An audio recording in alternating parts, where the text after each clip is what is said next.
Halo semuanya, kembali lagi di channel Jeguk Tech. Dan akhirnya yang ditunggu-tunggu akhirnya udah datang juga.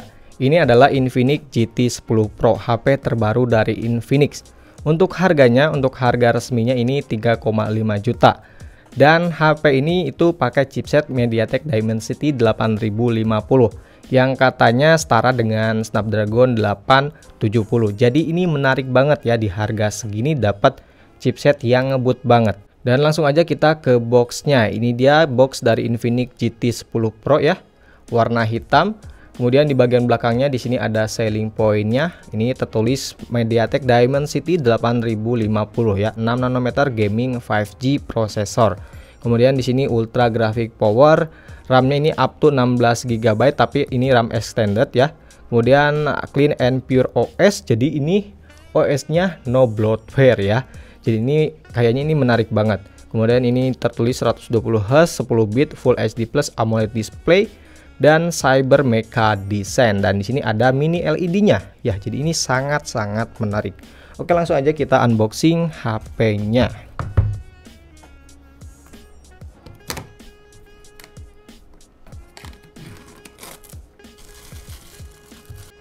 Oke, kita langsung aja buka. Nah, ini dia daleman dari Infinix GT 10 Pro nya. Kita singkirin dulu. Untuk paket penjualannya kita coba lihat. Nah, di sini ada buku-buku petunjuk dan juga buku garansi. Nah, di sini ada semacam stiker ya. Ini stiker khusus untuk GT 10 Pro. Kemudian di sini juga kita masih dapat tempered glass, coy. Ya, ini keren banget sih Infinix. Selalu memberikan tempered glass di HP-HP-nya. Ini mantap banget. Dan tidak lupa ada soft case-nya tentunya. Kemudian di sini ada kepala casan yang outputnya ini 45 watt.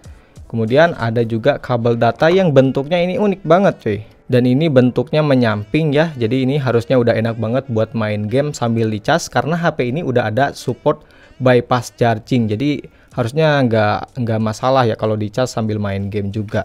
Oke, langsung aja kita bersihin dulu. Oke, ini dia Infinix GT 10 Pro nya. Kita coba buka. Wow. Gila, ini dia desain bagian belakang si Infinix GT 10 Pro. Wah, ini sih keren banget, cuy.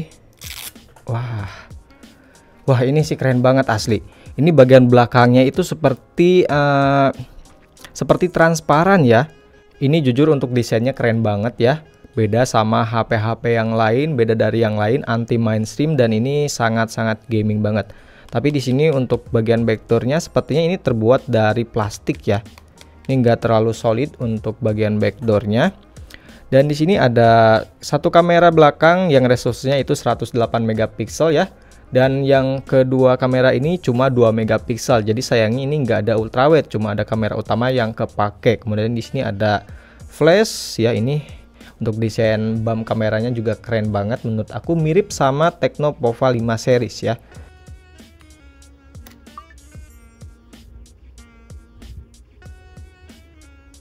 Dan bagian belakangnya di sini tertulis Infinix GT. Wah, keren banget. Kemudian bagian samping-samping di sini ada tombol volume up, volume down, kemudian tombol power. Di bagian bawah ada speaker, USB-C, ada mikrofon dan juga lubang jack audio. Untuk sampingnya di sini ada SIM tray, kita coba lihat. Untuk SIM tray-nya ini udah triple slot ya, bisa 1 memori dan 2 kartu SIM. Untuk bagian depannya di sini ada lubang speaker lagi, jadi udah stereo speaker, dan mikrofonnya ada 2, cuy, mantep banget.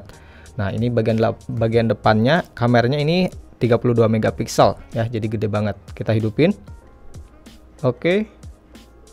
Oke, ini dia Infinix GT 10 Pro nya, udah aku setting dan juga install beberapa aplikasi untuk ngetesnya. Dan yang pertama kita coba tes dulu untuk fingerprintnya yang ada di bagian bawah layar ini ya. 1, 2, 3. Oke, lumayan cepat ya untuk sensor fingerprintnya. Kemudian untuk layarnya ini berukuran 6,67 inci, panelnya udah pakai AMOLED, kemudian resolusinya udah Full HD Plus. Dan untuk refresh rate-nya ini udah 120 Hz. Jadi ini udah enak banget lah untuk layarnya. Dan untuk responsivitasnya juga udah oke banget. Aku pas setting HP ini nggak ada mengalami gejala ghost toast atau delay toast ya, aman. Dan juga untuk haptic feedbacknya ini enak, sama kayak si seri Note 30 series ya. untuk haptic feedbacknya. Dan yang spesial yang membuat aku kagum itu dari segi bezel layarnya ya. Ini bezelnya itu simetris cuy, dari atas bawah samping-samping ini simetris untuk bezel layarnya ya. Tipis banget untuk harga 3 jutaan, ini tipis ya, mirip seperti di Infinix Note 30 Pro. Jadi ini salah satu keunggulan dari HP ini. Kemudian untuk softwarenya, nah ini juga spesial, beda dari HP Infinix yang lain karena ini pakai XOS 4 GT. Bedanya apa dari XOS versi biasa? XOS versi GT ini nggak ada bloatware ya, nggak ada bloatware dan juga nggak ada iklan klaim Infinix ya. Dan benar ini nggak ada bloatware sama sekali ya, cuma ada aplikasi-aplikasi bawaan Google dan juga aplikasi-aplikasi basic seperti ini ya. Jadi ini nggak ada aplikasi di luar itu, jadi enak banget tinggal pakai ya.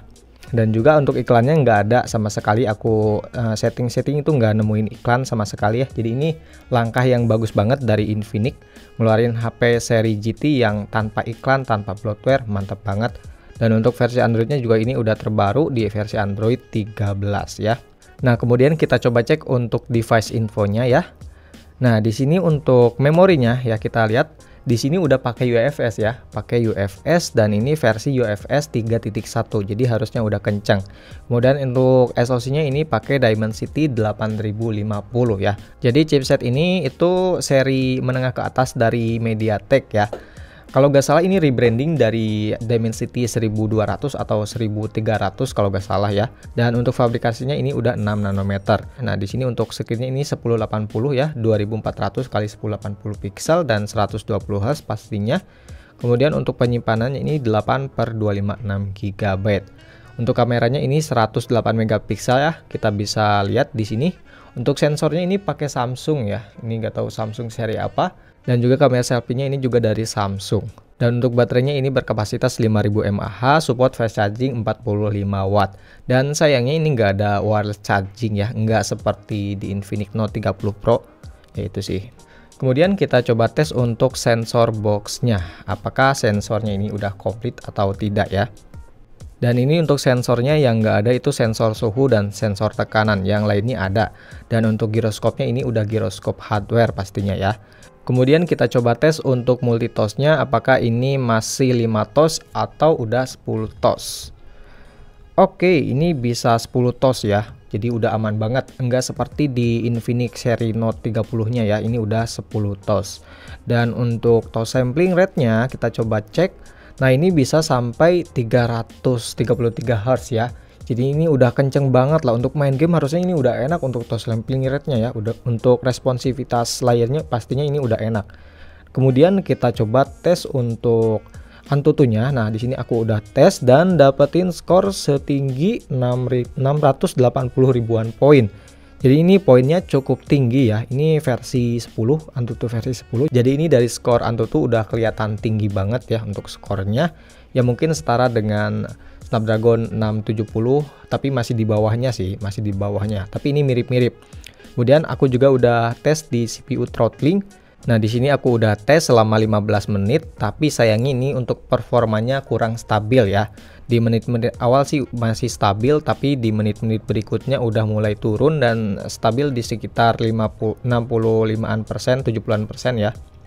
Ya seperti ini. Jadi ini kayaknya kurang stabil untuk performanya, tapi tenang aja, nanti akan aku tes untuk performa gamingnya ya di next video.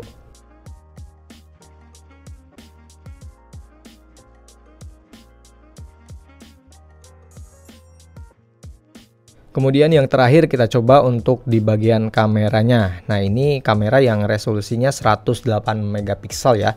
Cukup gede, sensornya ini Samsung, tapi sayangnya yang dua kamera lagi ini cuma 2 megapiksel aja. Jadi gak guna gitu untuk kameranya. Kita coba jepret-jepret dulu, guys. Nah, di sini. Oke.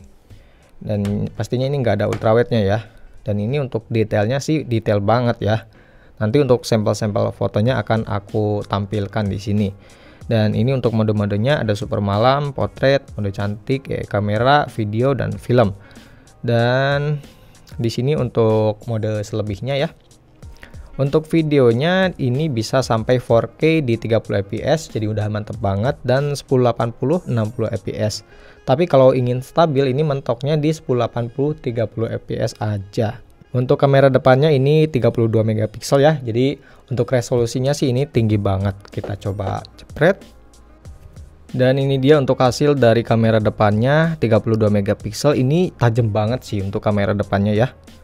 Tajam banget 32 megapiksel. Untuk hasilnya nanti akan aku tampilkan, dan di sini untuk mode-modenya sama seperti di kamera depannya, dan ini untuk selebihnya ya, selengkapnya.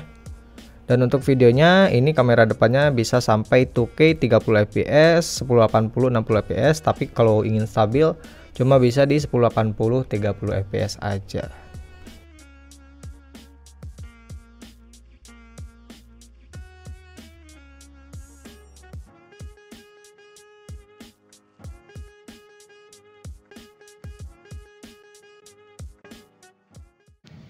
Ini dia perekaman dari Infinix GT 10 Pro ya, di resolusi 1080 30 fps, dan ini mode stabil.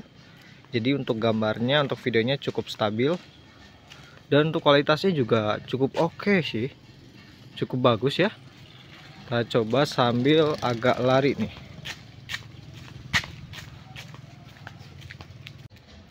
Dan ini untuk resolusi maksimalnya 4K 30 fps di Infinix GT 10 Pro. Ini nggak ada mode stabilnya ya kalau di 4K mah. Tapi untuk ketajamannya lebih tajam daripada yang 1080. Nah, ini agak getar sih kalau di 4K. Mungkin itu aja untuk video unboxing dari Infinix GT 10 Pro ini ya. Bagi kalian yang suka dengan konten seperti ini, jangan lupa untuk subscribe channel ini. Dan terima kasih telah menonton, jumpa lagi di video berikutnya. Dan nantikan untuk video-video reviewnya ya. Bye-bye.